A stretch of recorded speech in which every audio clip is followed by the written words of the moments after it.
नमस्कार दोस्तों, आप सभी का स्वागत है हमारे YouTube channel GS study point पे। और आज हम वैकल्पिक विषय भूगोल में देखेंगे अधिवास भूगोल में नगरीय आकारिकी के अगले सिद्धांत को। तो इससे पहले हमने नगरीय आकारिकी के सिद्धांतों में सबसे पहले देखा था संकेंद्रीय मेखला सिद्धांत। तो आज हम उसके अगले सिद्धांत त्रिज्य खंड सिद्धांत को देखेंगे और इसको इंग्लिश में क्या बोलते हैं, सेक्टर थ्योरी। ठीक है, तो ये परीक्षा की दृष्टि से महत्वपूर्ण है। पिछले वर्षों के क्वेश्चंस को देखेंगे अगर आप, तो वहाँ पे काफ़ी बार आया हुआ है ये क्वेश्चन, तो इसको आप अच्छे से तैयार कर लीजिए। तो ये सिद्धांत दिया किसने था, ये हमको लिखना है सबसे पहले, और कब आया था अगर याद रहे तो ठीक है, वरना कोई बात नहीं है। देखिए ये सिद्धांत किसने दिया था, ये होमर हायट एक विद्वान है। ठीक है, उन्होंने यह सिद्धांत प्रस्तुत किया था। कब किया था, 1939 में। तो यह सिद्धांत जो है 1939 में होमर हायट द्वारा प्रस्तुत किया गया।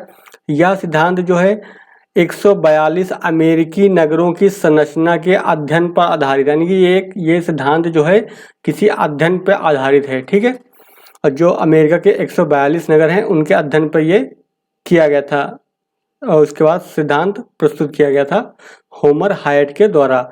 इस सिद्धांत में क्या है, संपूर्ण नगर को एक वृत्त के रूप में माना गया तथा उसके विभिन्न कार्यात्मक क्षेत्र त्रिज्य खंड के रूप में पाए जाते हैं। यानी कि इन्होंने जो माना, क्या पूरा जो संपूर्ण नगर क्षेत्र है वो कैसा है, वृत्ताकार है, और उसमें जो कार्यात्मक जो चीजें पाई जाती हैं, ठीक है, कार्यात्मक क्षेत्र है वो खंड के रूप में, यानी कि खंडीय रूप में, यानी कि यहाँ पे आवास क्षेत्र है, यहाँ पे उच्च आवास क्षेत्र है, ऐसे मतलब इस टाइप से खंड बनाए, यानी त्रिज्य खंड जो होता है उसके रूप में ये पाए जाते हैं। तो पहले हम इसको क्या देख लेते हैं, इसके चित्र से देख लेते हैं कि ये सिद्धांत किस तरह से होता है। ठीक है, तो हम पहले जो है इसको चित्र के माध्यम से देख लेते हैं।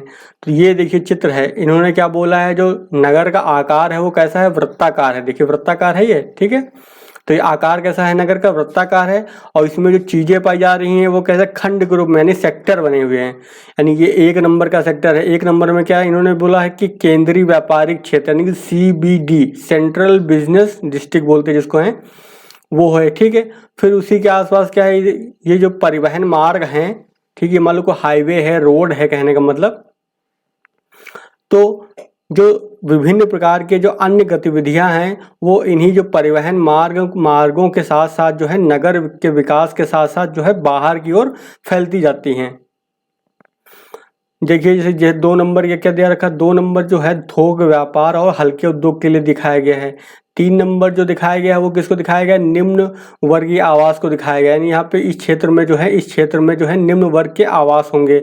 फिर 4 नंबर जो दिखाया गया है वो मध्यम वर्ग के आवास के क्षेत्र होंगे। फिर 5 नंबर जो होंगे वो उच्च वर्गीय आवास के क्षेत्र होंगे। ठीक है, तो यहाँ पे आप क्या देख पा रहे हैं, एक चीज आपने नोट की होगी, जो भी चीजें हैं वो सेक्टर के रूप में है। जैसे 2 नंबर है मान लो यहाँ पर, तो 2 नंबर क्या है, जो हल्के और थोक व्यापार का जो केंद्र है वो क्या है, इस रूप में बने, यानी सेक्टर बने हुए, यानी कि त्रिज्य खंड के रूप में ये पाए जा रहे हैं। फिर 3 नंबर देखेंगे तो ये भी क्या है, त्रिज्य खंड का क्षेत्र है, तो है ये। यहाँ पर देखेंगे 3 नंबर यहाँ पे मिलेगा आपको, 3 नंबर यहाँ पे मिल रहा है, 3 नंबर यहाँ पे मिल रहा है, तो ये क्या है, ये गोलाकार आकृति में ना होकर के ये त्रिज्य के खंड के रूप में है। इसी प्रकार 4 नंबर को देखेंगे, ये भी क्या है, त्रिज्य खंड का ही भाग है। 5 नंबर है वो भी क्या है, त्रिज्य खंड का ही भाग है। तो इसीलिए इस सिद्धांत का नाम क्या रख दिया गया, त्रिज्य खंड सिद्धांत, यानी सेक्टर थ्योरी। चलिए अब देख लेते हैं इसको लिखना कैसे आपको है। तो लिखेंगे कैसे आप, देखिए जो होमर हायट हैं, ठीक है, होमर हायट के अनुसार जिस प्रकार का भूमि उपयोग, लैंड यूज, इसका मतलब भूमि का उपयोग, यानी कि वहां पे क्या बन रहा है, वो रहने के लिए है, मध्यम वर्ग रह रहा है, उच्च वर्ग रह रहा है, निम्न वर्ग रह रहा है, कौन रह रहा है, यानी कि भूमि का उपयोग कैसा है। तो वही लिखा हुआ, जिस प्रकार का भूमि उपयोग जो है नगर केंद्र के, यानी जो सेंट्रल पॉइंट होता है नगर का, कि नगर केंद्र के समीप उत्पन्न होता है, उसी प्रकार का भूमि उपयोग जो है नगर के विकास के साथ बाहरी सीमा की ओर जो है उसी खंड में फैलता जाता है। यानी कि मान लो स्टार्टिंग में कोई क्षेत्र है ऑफिस में, यहाँ पर मान लो अगर हल्के उद्योग अगर हैं, थोक व्यापार केंद्र है, तो जैसे जैसे समय के साथ विकास होता जाएगा तो इसका भी विकास जो है इसी खंड के रूप में बाहर की ओर होता जाएगा नगर के विकास के साथ साथ। ठीक है। ऐसे ही मान लो कोई यहाँ इस क्षेत्र में कोई व्यक्ति अगर रह रहा, निवास क्षेत्र है, मान लो निम्न आवास क्षेत्र है इस क्षेत्र में, तो जैसे जैसे नगर का विकास होगा तो वो भी ऐसे ऐसे बाहर की ओर सेक्टर के रूप में यानी खंड के रूप में वो फैलने लगेगा, विस्तार होने लगेगा। यानी कि नगर का विस्तार होगा तो उस क्षेत्र का भी विस्तार होगा, उस खंड का भी विस्तार होगा, यही यहाँ पे लिखा हुआ है। फिर यह विकास जो है परिवहन मार्ग, जो परिवहन मार्ग मतलब जो सड़कें वगैरह हो गई, ट्रेन वगैरह हो गई, जो परिवहन मार्गों के सहारे क्या होगा, अधिक तीव्र गति से होगा, यानी वहां पर बहुत तेजी से जो है विकास होगा, यानी कि तीव्र गति से विकास होगा। हायट ने क्या बताया, हायट ने औसत किराए के आधार पर दर्शाया कि नगरों की जो आकारकी है संकेंद्रीय वृत्तों की अपेक्षा जो है खंडीय प्रतिरूप की पुष्टि करती है। यानी जो नगर की जो आकारकी है वास्तव में जो है संकेंद्रीय वृत्त ना होकर के वो खंड के रूप में होती है। हायट के अनुसार जो है नगर में जो है 5 प्रकार के खंड होते हैं। हायट ने कितने प्रकार के खंड को बोला है, 5 प्रकार के खंड को बोला है। कौन कौन से हैं, तो पहला जो खंड है वो क्या है, वो केंद्रीय व्यापारिक क्षेत्र, इसको क्या बोलते हैं, इसका दूसरा नाम इंग्लिश में क्या है, CBD, इसको बोलते हैं सेंट्रल बिजनेस डिस्ट्रिक्ट। ठीक है, तो पहला हो गया केंद्रीय व्यापारिक क्षेत्र हो गया।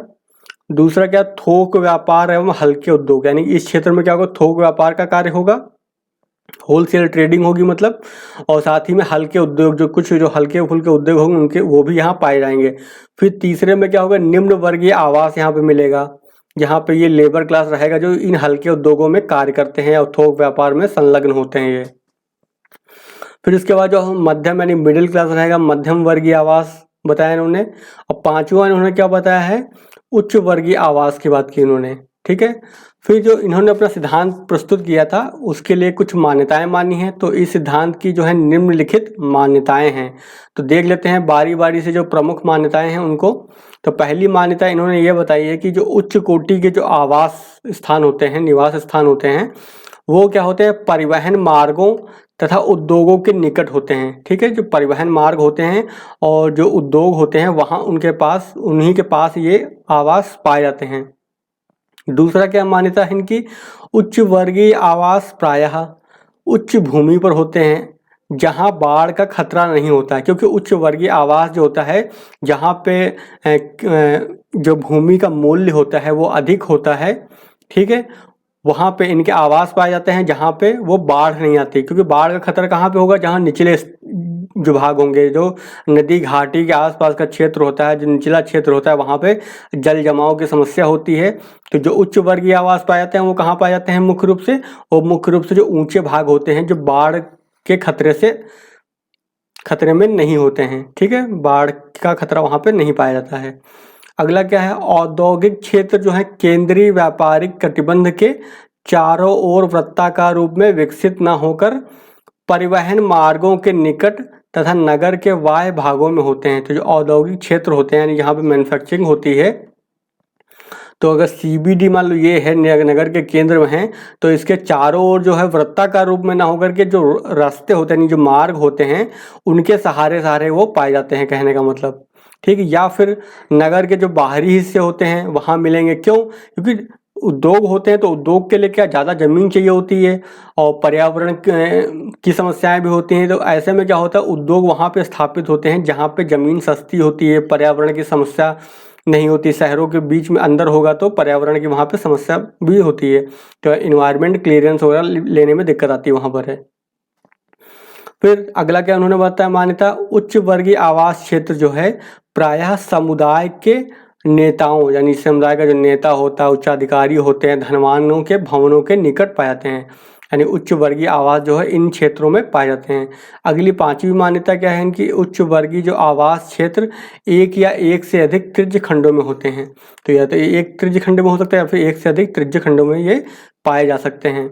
फिर उसके बाद आपको ये चित्र बनाना है, वहाँ पे आपको चित्र में कुछ नहीं करना, सिंपली आपको क्या करना है, सीधे ये आपको पहले CBD बना देना है। CBD के ये परिवहन मार्ग हैं, ये हाईवे बने हुए हैं, ये रोड हैं। ठीक है, ये रोड हो गई, 3 रोड यहाँ पे हमने दिखाई हैं। ठीक है, और फिर रोड के साथ साथ दिखा देंगे आप कैसे कैसे जो है इनका जो है सेक्टर में बन रहा है, यानी कि 2 नंबर कहाँ कहाँ जा रहा है। यहाँ से लेकर के ये 2 नंबर पूरा फैला हुआ है, यहाँ से ये लेकर ये पूरा 2 नंबर फैला हुआ है ये। ठीक है, 2 नंबर था गया थोक व्यापार और हल्के केंद्र, हल्के उद्योग।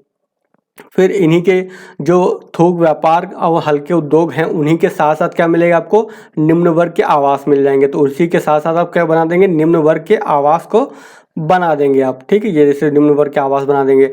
अब निम्न वर्ग के आवास के बाद क्या मिलेगा आपको, वो मिलेगा आपको मध्यम वर्ग के आवास मिलेंगे। तो यहाँ पे हम इनको क्या बना देंगे, मध्यम वर्ग के आवास को बना देंगे।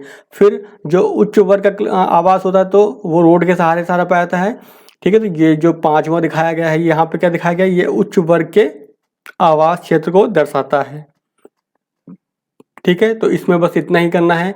बहुत ही आसान टॉपिक है और बहुत ही महत्वपूर्ण भी टॉपिक है परीक्षा की दृष्टि से। फिर यहाँ पे आपको दिखा देना है कि आपने जो चित्र में दिखाया है उसको क्या दिखाया गया है, यानी 1 नंबर क्या है, तो 1 नंबर यहाँ पे क्या था, केंद्रीय व्यापारिक क्षेत्र था, तो यहाँ लिख देंगे। फिर 2 नंबर क्या है, थोक व्यापार एवं हल्के उद्योग है, तो वो दिखा दिया हमने। 3 नंबर क्या है, 3 नंबर हमने क्या दिखाया है यहाँ पे चित्र में, निम्न वर्गीय आवास का क्षेत्र है, तो वो हमने दिखा दिया। चौथा क्या है, मध्यम वर्गीय आवास है, तो वो लिख देंगे। पांचवा क्या है, उच्च वर्गीय आवास है। तो यहाँ पे हमने एक एक करके इसको दिखा दिया कि यहाँ पे हमने चित्र में क्या प्रदर्शित किया। अगर आप चित्र नहीं बनाएंगे आपको मार्क्स नहीं मिलने वाले हैं, और चित्र बनाना बहुत ही आसान है। चलिए अब हम इसका मूल्यांकन कर लेते हैं, इस सिद्धांत का मूल्यांकन कर लेते हैं। तो पहला क्या है, खंडीय सिद्धांत जो है आनुभविक आंकड़ों पर आधारित है। इसमें आवासीय क्षेत्रों की स्थिति का विस्तृत वर्णन किया गया है। ये तो पॉजिटिव चीज होगी इसके बाद, ठीक है। चलो, हायट के प्रमुख आलोचक कौन है, तो हायट के जो प्रमुख आलोचक हैं उनका नाम है वाल्टर फेयरे। तो उनका नाम है वाल्टर फेयरे। इन्होंने क्या किया, बोस्टन नगर के जो भूमि उपयोग से निष्कर्ष निकाला कि वास्तविकता जो है खंडीय प्रतिरूप के अनुकूल नहीं है, यानी कि जैसा खंडीय प्रतिरूप बोल रहा है वैसा वास्तव में नहीं होता है। ये बोस्टन नगर के अध्ययन पे उन्होंने ऐसा कहा।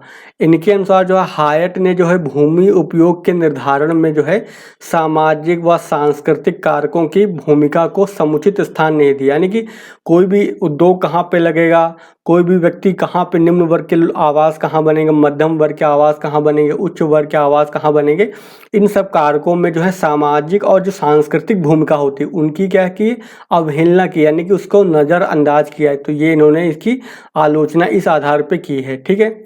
फिर इसके बाद जो अपना इन्होंने एक होमर हायट जो विद्वान हैं, इन्होंने अपना एक लेख छापा था 1964 में, दोबारा दिया था एक लेख अलग दूसरा। तो इसमें हायट ने स्वीकारा भी था कि स्वचालित वाहनों के संचालन के फलतः कुछ उच्च आवासीय क्षेत्र जो है निम्न वर्गीय खंड के बाहर हो सकते हैं। तो ये भी इन्होंने बताया था, ये बाद में इसको एक्सेप्ट किया था कि कुछ जो कमियां हैं इनके सिद्धांत में, ठीक है। तो ये रही इनका मूल्यांकन इनके सिद्धांत का। आई होप आपको अच्छे से समझ में आ गया होगा। बहुत ही आसान था और मैंने भी बहुत ही आसान से आपको समझा भी दिया, बहुत ही आसान भाषा में लिखा भी है नोट्स। आप अपना इस पर एक नोट जरूर तैयार करके रखिएगा ताकि आप जो है बार बार प्रैक्टिस कर सकें। एग्ज़ाम से पहले दोहराएं जरूर इसको, क्योंकि एग्ज़ाम में इसका आना तय रहता है, 1-2 सवाल छोड़ करके आता ही आता है ये।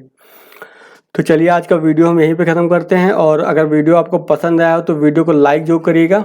और ज्योग्राफी ऑप्शनल के पेड ग्रुप से जुड़ने के लिए आप हमें इस नंबर पे कॉल कर सकते हैं 8860558530, ठीक है। इस पर कॉल या व्हाट्सएप करके जो है अधिक जानकारी प्राप्त कर सकते हैं पेड ग्रुप से संबंधित। चलिए आज का वीडियो यहीं पे ख़त्म करते हैं, मिलते हैं फिर नेक्स्ट वीडियो में नए टॉपिक के साथ।